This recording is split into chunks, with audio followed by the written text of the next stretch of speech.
How much do you know about mythology besides Greek, Norse, and Egyptian? What happens when we explore another one and its accompanying cultures? Welcome to Gaining Advantage.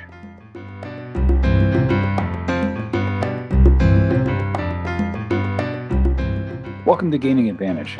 We're using role-playing games like Dungeons & Dragons to help you make lives better. Our big project, Limitless Heroics, including characters with disabilities, mental illness, and neurodivergence in 5th edition, is going to launch live on Kickstarter January 4th. That's next week if you're listening to this on release day, or it's possibly live now if you're listening later. Limitless Heroics will include D&D 5th edition game mechanics for over 450 different symptoms, over 90 new assistive magic items, real-world examples so that players can learn more and better represent the symptoms, opening articles discussing how and why to implement these symptoms, how to discuss it with your players, common tropes to avoid, all the tools that you need to run an inclusive campaign. Just go to inclusiverpg.com and you'll find all the details there. And we just hired another sensitivity consultant, therapist Naomi Hazlitt, whom you may remember from episode 5 of the show talking about Level Up Gaming with Daniel Kwan. If you go to the Kickstarter page, make sure you read the staff bios. We have an amazing team, and everyone that was hired for this project is disabled, neurodivergent, mentally ill, or a combination of those. So make sure you don't miss it. Go to inclusiverpg.com right now. And if you catch us on the first day, Tuesday, January 4th, you'll also have the opportunity to get a extra gift, bonus gift for being a first day backer.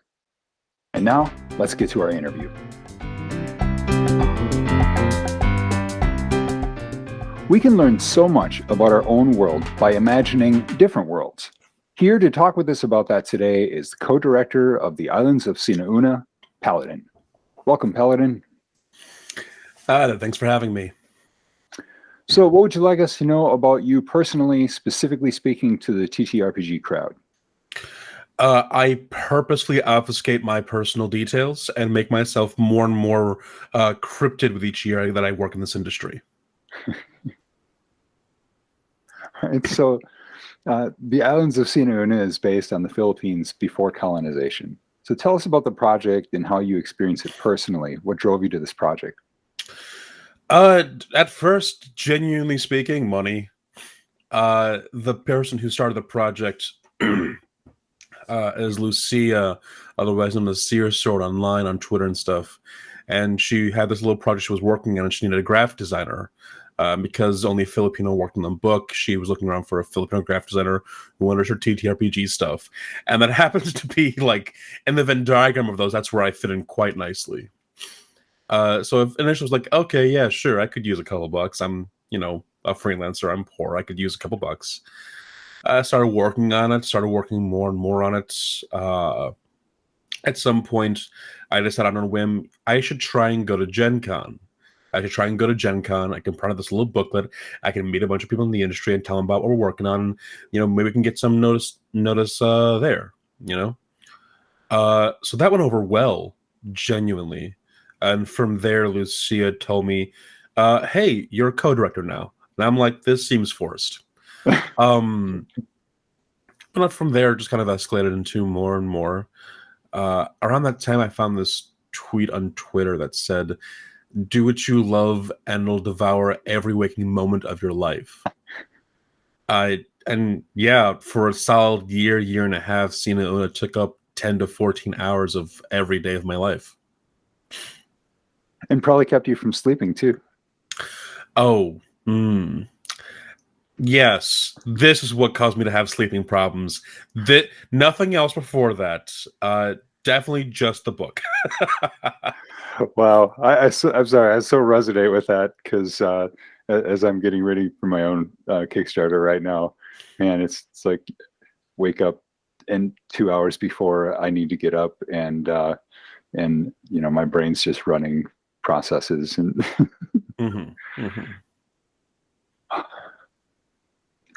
All right. Well, tell us more about the project. Anything else you'd like to explain? Yeah. Sure. So it's based off pre-colonial Philippine mythology and culture. And part of the process of doing that is kind of divvying up between history and culture and mythology what is and isn't pre-colonial, which requires more reading than you ever want to do. Genuinely speaking, if you're someone who likes to read, this is too much reading for you. It's got to the point where I have a couple books in my personal library, and they're the only copies of them for miles and miles around. One of my current books right now is one of 3 copies in North America, and that's not a good feeling. That's not a good feeling. And it got so extensive that at one point I paid one of my researchers in the Philippines, "Hey, here's some money. I need you to go to your university library and get these books, because if I pay 200 overall for them from you, I won't have to pay 4,000 over here." Oh, wow. Because there's such a thing as information scarcity when it comes to verifying good information. Mm-hmm. And even then, that wasn't even the cusp of it, of just, figuring out what is and what isn't pre-colonial and using what we have after that. It's vaguely pre-colonial for the longest time. As of like a week before we released the PDF, it officially became porcelain era inspired Filipino culture, because we had Spaniards before the guns, and my researchers told us this a week before we released the book, which is upsetting, because I use guns in a lot of like just meme humor, just like, look out, that monkey's got a gun, is like peak humor to me. But yeah, just a lot of reading, a lot of intensive studying, and sieving that, putting that through the sieve into what we have today. All right. Anything else on it? Yeah. Mythology is really hard to research if it's not one of the big 3, Egyptian, Norse, or Greek. If you are a researcher for anything that isn't one of those 3, I commend you. Good luck. Yeah. And there's so much, because those 3 are so common, and sort of part of the broader Western culture, it becomes, everything's sort of based on that, and so we get these ideas about how just kind of general ideas about how mythology works, but it's really it's just such a small, non-representative sampling. Mm-hmm. By and large, I see a lot of D&D settings doing the same thing with faith and religion constantly, where you have deities that represent very archetypical things in nature, and then some abstract humanistic ideals. You have your necessary war deity, you have your necessary god deity, and then you have some people like, oh, what about a deity who isn't of death, but of dying, of going to the afterlife? I'm like, yeah, sure. You see those patterns a lot.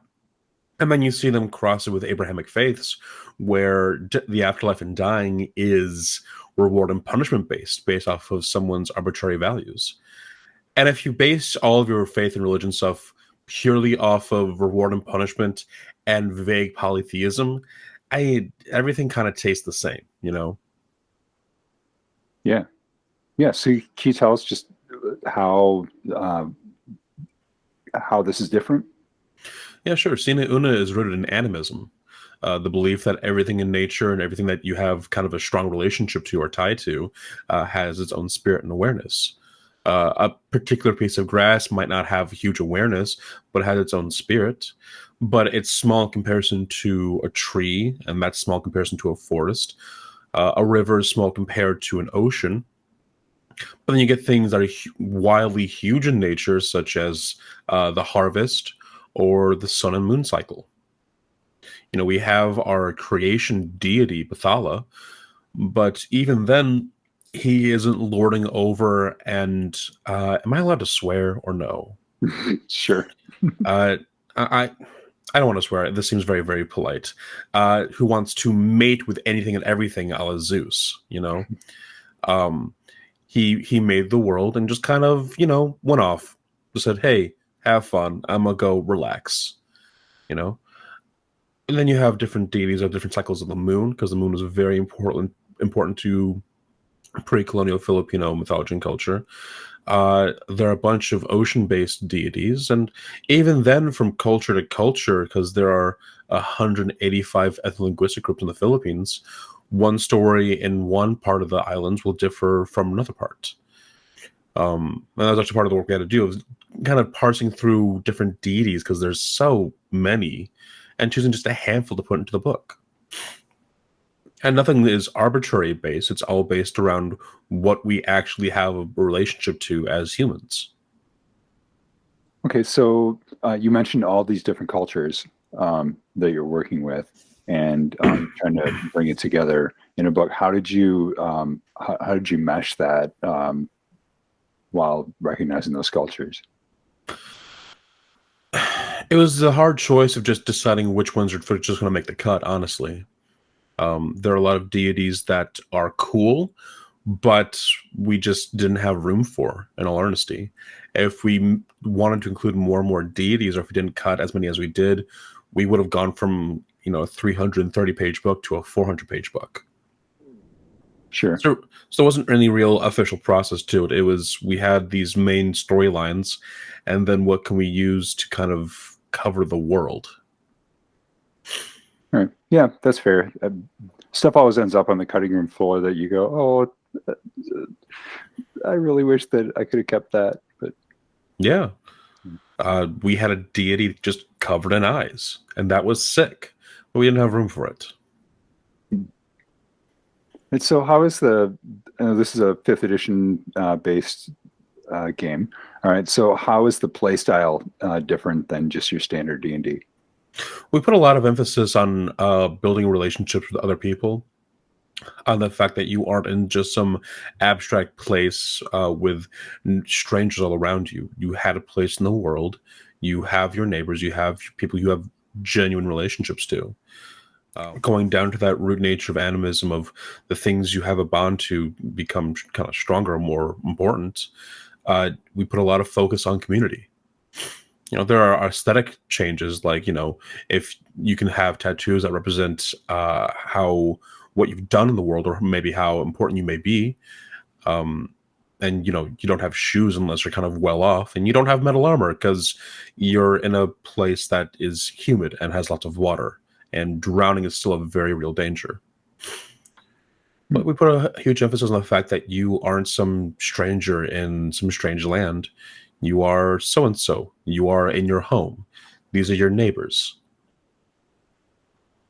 Oh, and that's a really different twist. I mean, normally when you think about a sort of local campaign, it's a city, it's Waterdeep or something like that, where even at home, you're not really at home. You're finding strange places even within the city, or something like that.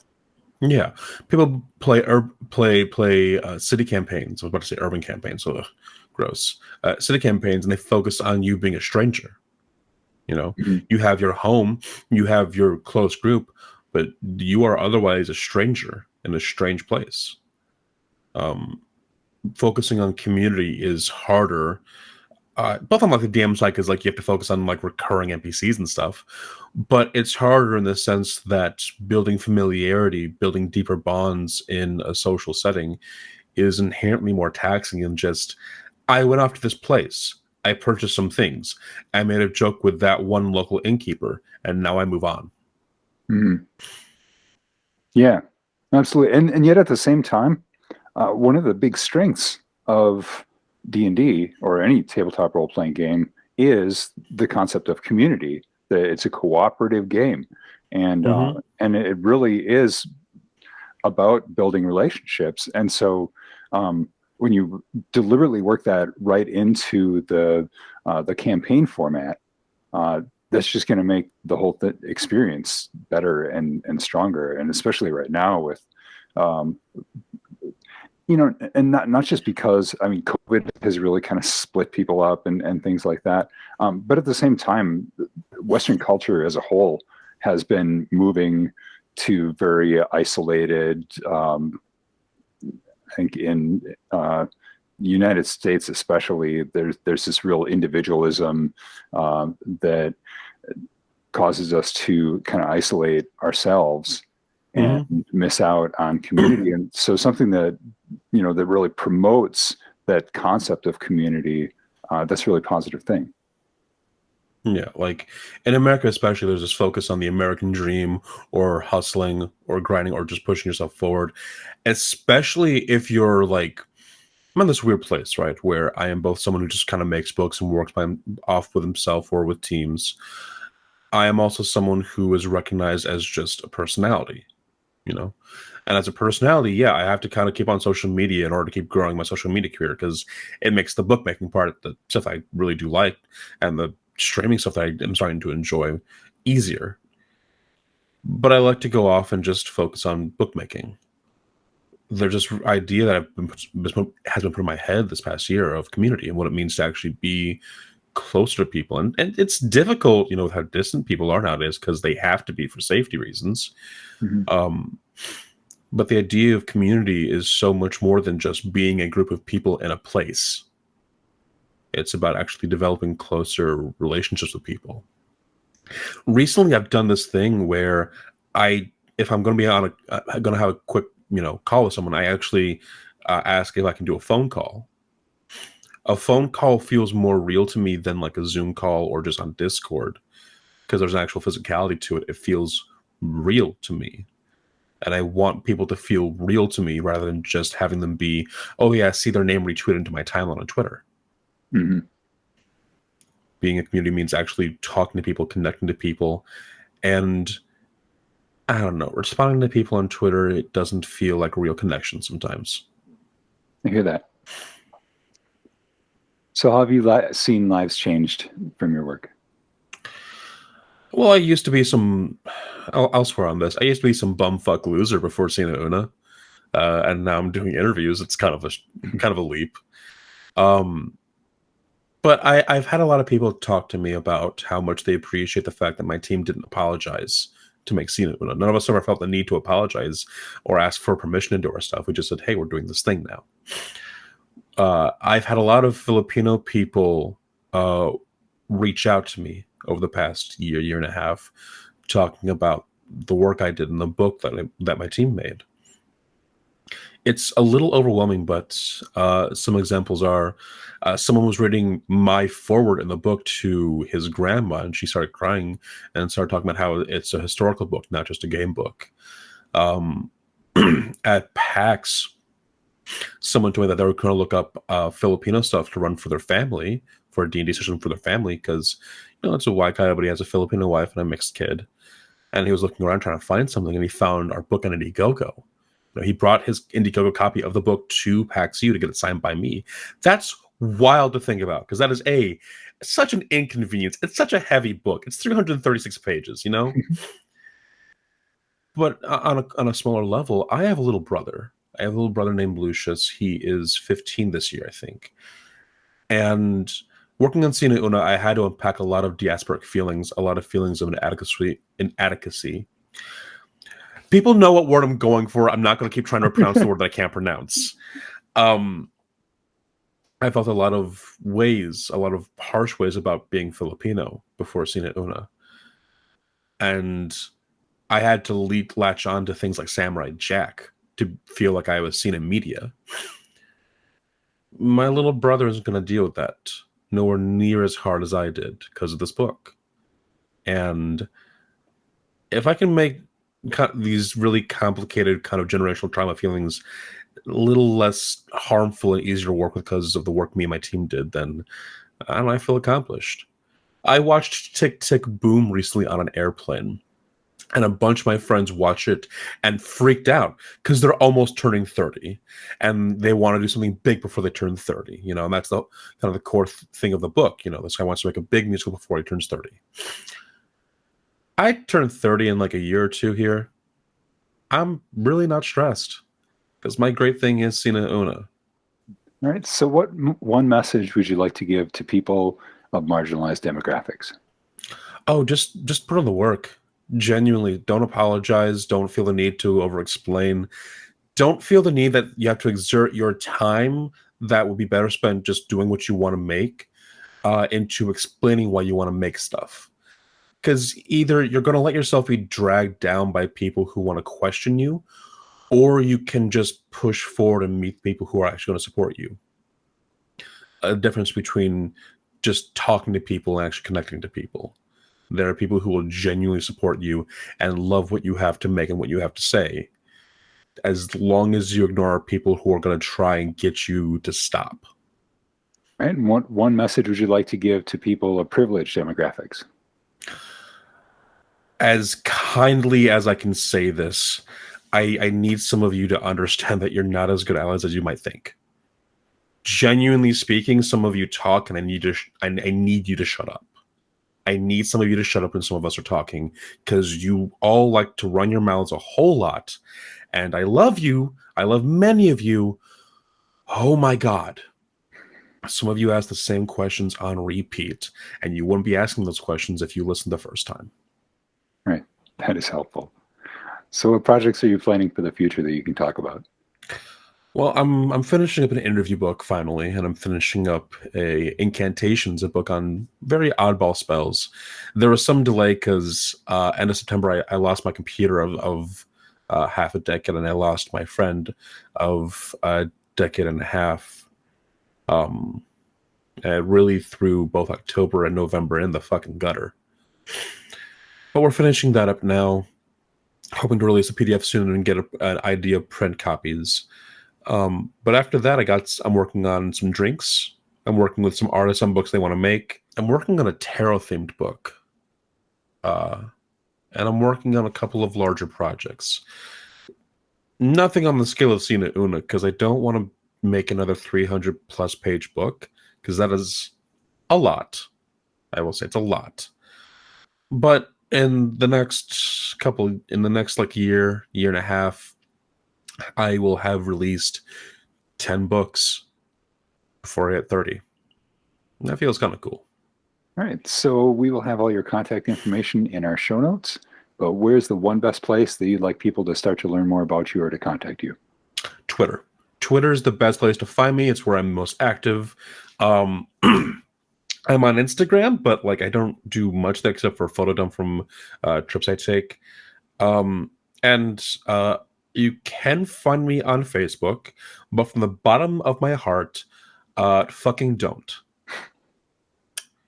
It's so weird to get ads from people I don't know. Please stop. I hear that. My Facebook is for people I know, for close friends and family and things like that. Yeah, people you have connections to and interact on a day-to-day basis, not people who look at your work and want to get to know you personally. That's Mm-hmm. All right. Well, thanks for coming on the show. Everyone, check out those links in the show notes. Welcome to Playing the Other, how to play a disabled, mentally ill, or neurodivergent character, whether PC or NPC, that properly represents symptoms so as to represent those real-life people in your game and give them depth as characters while avoiding harmful stereotypes and tropes. Today, to help us with that, I'm happy to welcome Nikki. Hello. So Nikki, what would you like to tell us, or what would you like us to know about you as a person and as a gamer? I've been playing tabletop games since I was 15, so going on 19 years now, and I have fallen in love with it. I've been gaming on and off throughout my entire life. I didn't get hardcore into it until I turned 18 and moved out of my house, but mostly tabletop games are the things that just suck me in, and I have literally created my entire life to work around that. I work in tabletop games. I'm a professional GM now. I do everything I possibly can to focus on tabletop games, including podcasting. So my entire life literally revolves around it now. All right, so what would you like people to know about your symptoms, how you experience them, how you adapt to them, and what is and isn't helpful? So I have a couple of different things. So I have, for mental illnesses, I have depression and anxiety and potentially PTSD. We're getting a diagnosis for that. But I've been dealing with those since I was in my teenage years. And recently it's gotten significantly worse due to stress and like life and everything. I have a kid now who's a teenager already because we adopted at 16. And it's just been a whole lot of changes. And then I quit my corporate job 6 months ago, which just added to that stress. But now that I'm medicated, that helps significantly. And being able to go talk to my doctor and like adjust the meds as needed if I'm having a really bad week or two, that significantly helps. Learning how to like pull away from a situation when I'm angry or upset and not make decisions irrationally helps me a lot too. The problem is I end up having to deal with my emotions and then like my child's emotions who has their traumas and PTSDs and depression, anxiety, and borderline personality disorder. So I have to work with both of us all the time. So mine end up getting pushed far, far back to deal with the others. I'm trying to get better at that. For the anxiety, I just have to remind myself logically, even though my brain won't listen, but logically, like, that's not the case. You know that's not the case. That's not what's happening. And your anxiety is like, yeah, that's what happened. They're dead somewhere. Like they're driving home and they're in a ditch somewhere. And you're like, no. They're just they got stuck in traffic. It's fine. It's fine. But you set up protocols with people like, hey, text me when you get home. And that helps with that part. The opposite side of the spectrum, I have a lot of chronic illnesses and invisible disabilities, so to speak, with I have psoriasis and psoriatic arthritis. I have spondylolisthesis where my spine is pushing my nerves constantly. So I'm in constant pain every day. And I have sciatica, and then I get constant migraines, which have lessened significantly since I stopped working in a corporate office with the bright lights above my head, which has been a godsend. But I still get them now, but just far fewer, maybe once a month now versus once or twice a week, which has been perfection. And with those, I just take it day by day. I try not to, I refuse to go on pain meds yet because I know it's going to get worse. And I'm only 34. So I don't want to start pain meds now if I can still withstand it. And then in 30 years, be immune to the pain meds and be on such a high dose that it's like, it doesn't matter. So I've been pushing myself to avoid that as long as possible, even though my daily pain scale is probably a 4 or 5. And then a bad day is like an 8. So if it's a bad day, then I'll just try whatever possible to make the pain go away. But it's usually not that bad all the time. Okay. Is there anything that's helpful or not helpful for you coming from other people? Related to anxiety, it's helpful when you have, like I said, a system.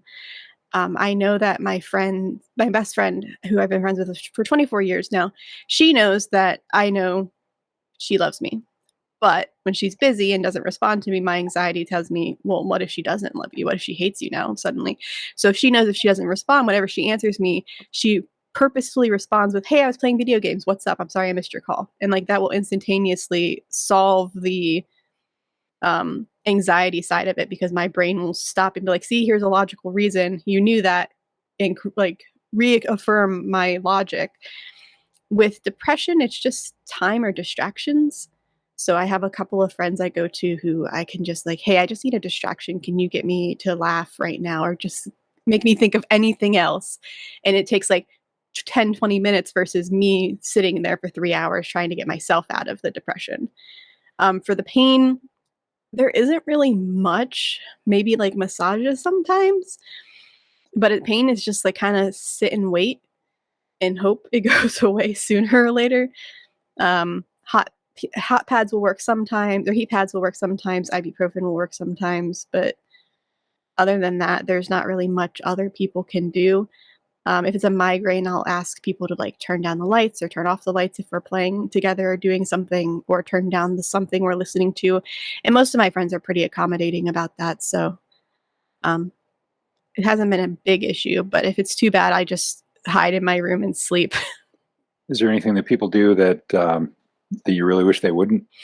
Tell me to lose weight. Like, I know I'm overweight. I get it. But if you lost weight, you'll stop having migraines. Your psoriasis will magically be cured. Everything will get better. It's like, that's not how this works. Like, none of my problems are caused by my size.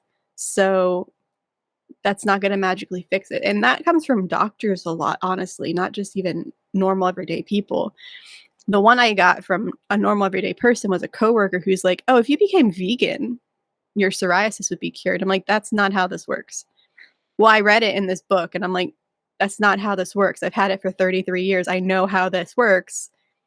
My psoriasis wasn't caused by eating meat. Therefore, it will not get better if I stop eating meat. Please stop. And they kept pushing it. And I literally just got really upset. It's the only time I've ever snapped at somebody at my work. I'm like, there's no cure. Stop it.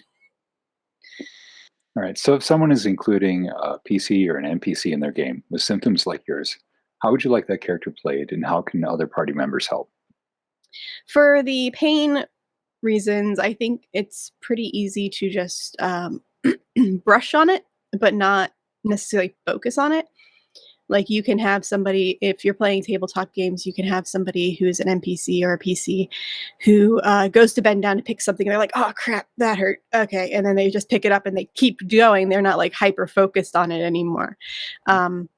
Or if they like if they want to have a headache or constant migraines or something like that and want to showcase that, just have them be light sensitive, almost like Drow can be. Or a Underdark race could be, so that, and that perfectly is acceptable. It's like, oh, it's a little too bright. Does anybody have something that I could wear? Or they might already have something that would help negate the problems. For mental illnesses, just don't do tropes. Like the woe is me, everything is terrible. And I try to avoid, I don't like it when, personally, I don't like it when it goes even darker than that. Mhm. But I like when people have characters who have moments of pure emotion, like anger and jealousy and depression and anxiety, and all of those things are natural things that all of our characters are going to feel. So just give it justice and don't make it a cartoon or a caricature of how it should be. Don't overdo it. Don't just make it, you see a person and they look depressed. Like it's going to subtly come off. They're going to try to hide it as much as possible most of the time. And they're just going to, at least in my experiences, they'll be open to talk about it and willing to discuss it, which I'm perfectly capable now and fine with talking about my mental illnesses. But I'm not going to go to a complete stranger and be like, hey, I'm depressed. So like, cool, be nice to me. Mhm. But if I'm talking to a friend and the topic comes up, then I'll be like, yeah, I've been suffering from that since I was 15, blah, blah, blah. And then move on with the conversation unless they have questions. So yeah, and I think that goes with like anything, not just disabilities. Just don't characterize anything. Be respectful of all of the issues and do your research.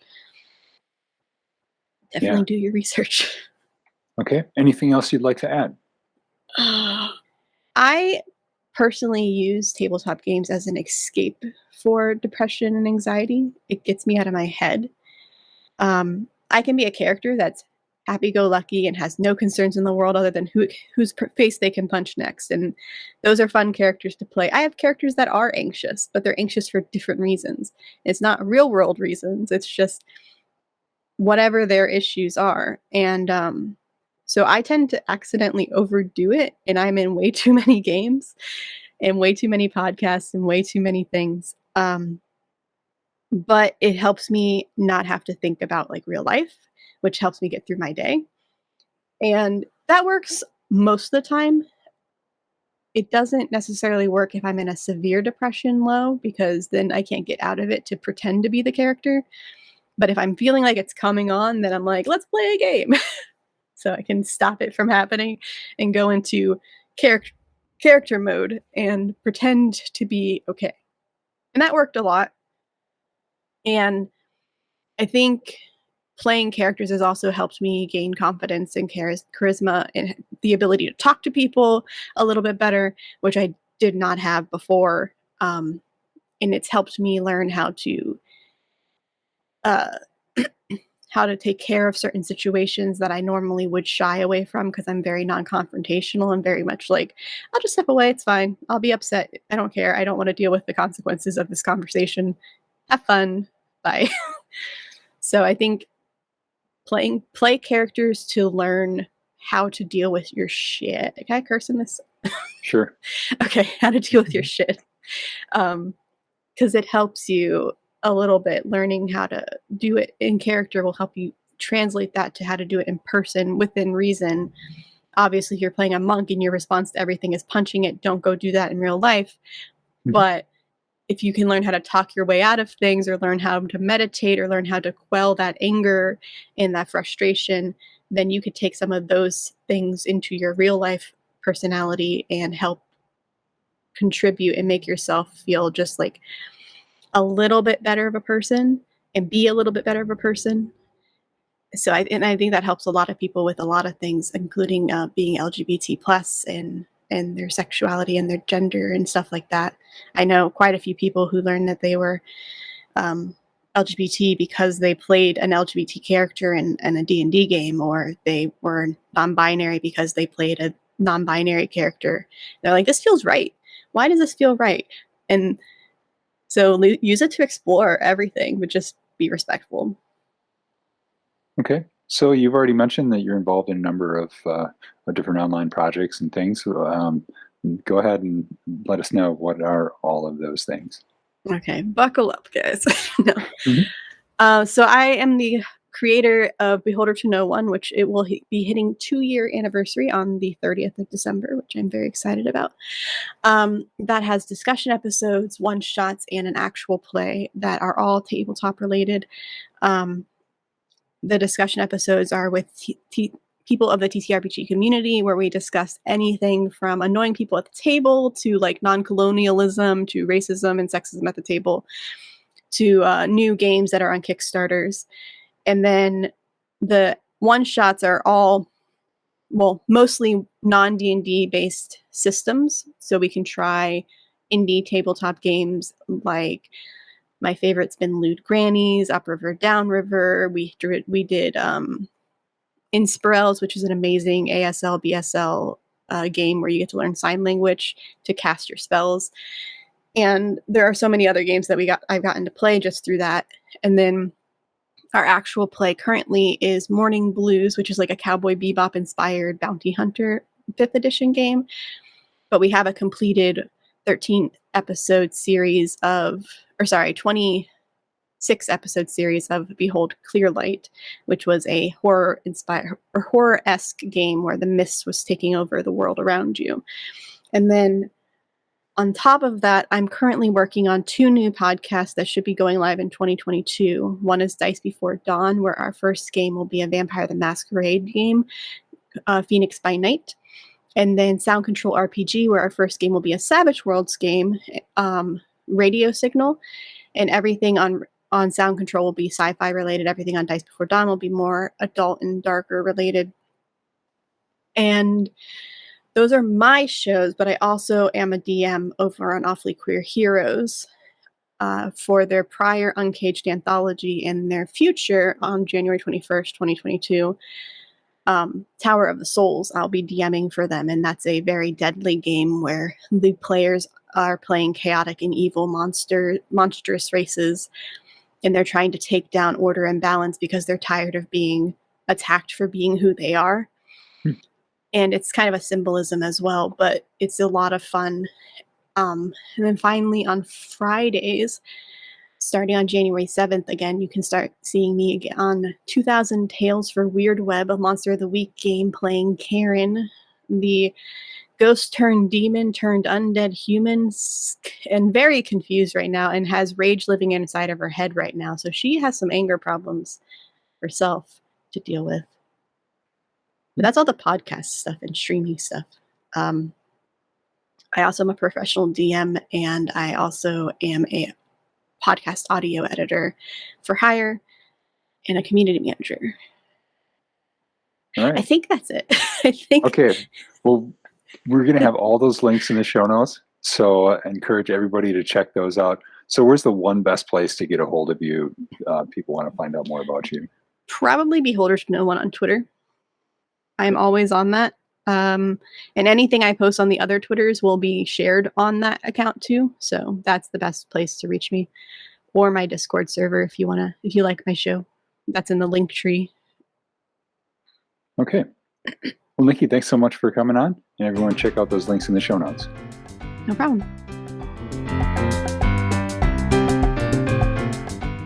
So don't forget, go to inclusiverpg.com to check out our Kickstarter.